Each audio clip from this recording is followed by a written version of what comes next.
या धोंड्याच्या महिन्यात लेक जावयाला घरी बोलावून त्यांना त्यांचा मान सन्मान केला, त्यांना भेटवस्तू दिल्या, तर आपल्याला लक्ष्मी नारायणाचा आशीर्वाद प्राप्त होतो. साक्षात भगवान श्री हरींचं रूप म्हणून आपण जावयाला वाण देत असतो आणि यामुळे आपल्या घरात देखील बरकता येते, आपल्या घरात लक्ष्मीचा वास येतो.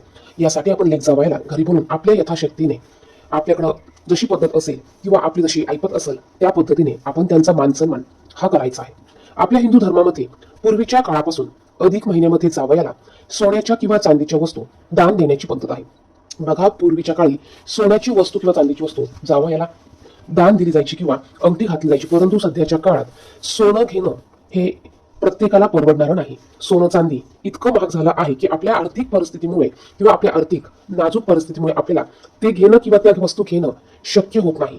मग आपण सोनं चांदी जरी तुम्ही घेऊ शकला नाही किंवा तुम्ही ती जावयाला वाण म्हणून देऊ शकला नाही, तरी जावयाला आपण सोन्याही पेक्षा मौल्यवान अशा काही